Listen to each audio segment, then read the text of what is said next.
Good morning. My name is Harshita Vyas and I'm assistant professor in Rai School of Management Studies in Rai University. So this is the very first introductory presentation on strategic human resource management. So let's quickly move on to it. So before studying SHRM, that is strategic human resource management, we have to understand what HRM, that is human resource management, is. So it is a process of bringing people and organizations together so that goals of each, the organization as well as the individual, are met. In short, it is defined as the art of procuring, developing and maintaining a competent workforce to achieve the goal of the organization. Now, what is the scope? Personal aspect, welfare and industrial relation aspect. So, personally, the individuals who are coming to work for you, they also have to enhance their working and then grow in professional career. Welfare aspect, both the individual and the organization, they have to work in harmony to achieve certain organizational goals. Then industrial relations aspect. Now, what are the objectives? Quickly, as you have studied HRM in your previous semesters, we quickly understand what are the objectives. It helps to help the organization reach its goal, and it also helps in employing the skills and ability of the workforce efficiently. It also helps in increasing the employee job satisfaction and self-actualization. It helps in developing and maintaining quality of work life. To communicate with the HR policies to all the employees, HRM is required, and to be ethically and socially responsible towards the needs of the society.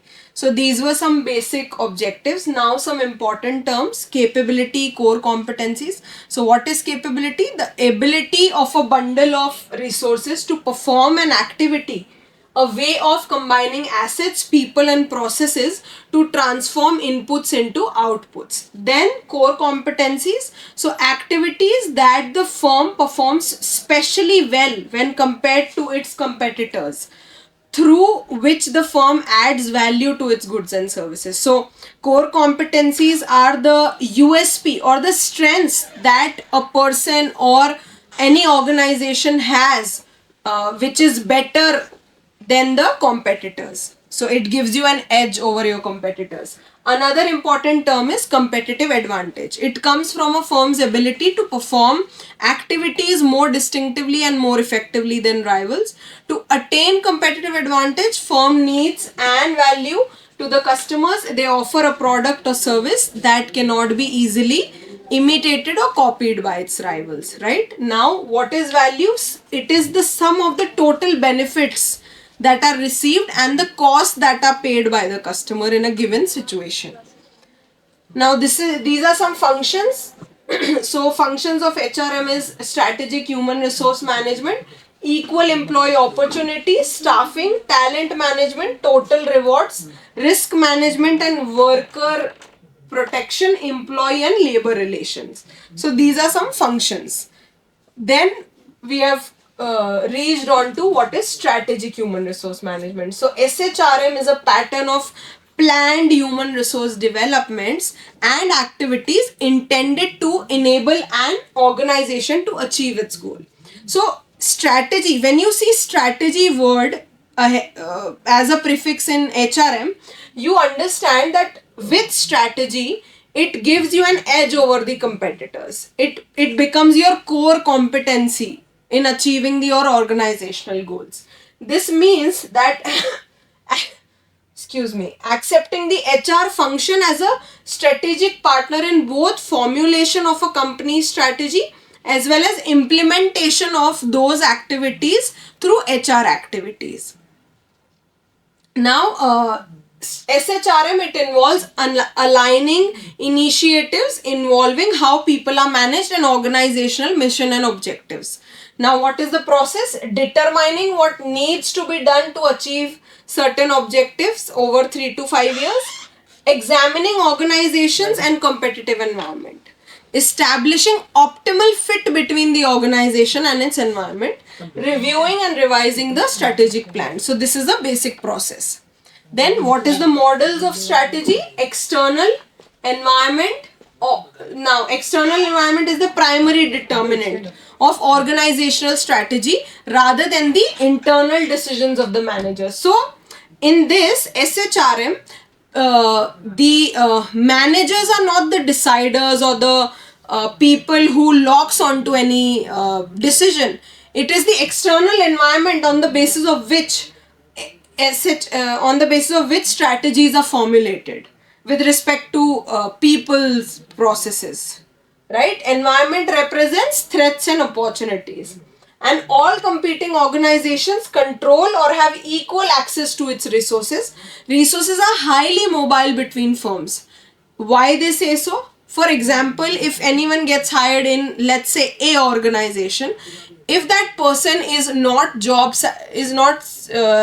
deriving satisfaction out of his job is not happy, or is not enjoying the workplace environment, or so many factors, so then the attrition could be higher and they can move from one place to another. So that is why this line has been mentioned there, that resources are highly mobile between firms, right? And also that human resource is that particular aspect which makes any company different from other, right? So if you take an example of an university, there'll be chairs, there'll be boards, there'll be all the necessary infrastructural resources that are given to any student. But what makes an university apart is its teachers, right? So it's important that human resources managed properly. Then the process of strategic management, it starts with mission statement, environmental analysis, organizational self-assessment, and establishing goals and objectives. Now this is the process. As I have told you, it starts with a mission statement, which is a futuristic statement, what the business organization wants to achieve in the upcoming future, maybe for a period of 5 years. And then you do the environmental analysis, the basic pestle analysis, then organizational self-assessment. You take into account all the resources and the management systems that are there, and then you set your goals and objectives for the future, and for that you build strategy. Now, what are the benefits of strategic approach to HR? It facilitates development of high quality workforce through focus on types of people and skills needed, and facilitates cost effective utilization of labor, particularly in service industries, because in service industry the variability is very high. So every service would be different, even if the person who's performing the service is same, right? So in that you have to take into account the cost effectiveness. Then it also facilitates planning and assessment of environmental uncertainty and adaptation of organization to external forces. Now these are the 5P models of SHRM. It starts with philosophy.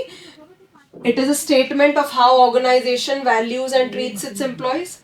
Policies, it's expression of shared values and guidelines for action of employee related issues.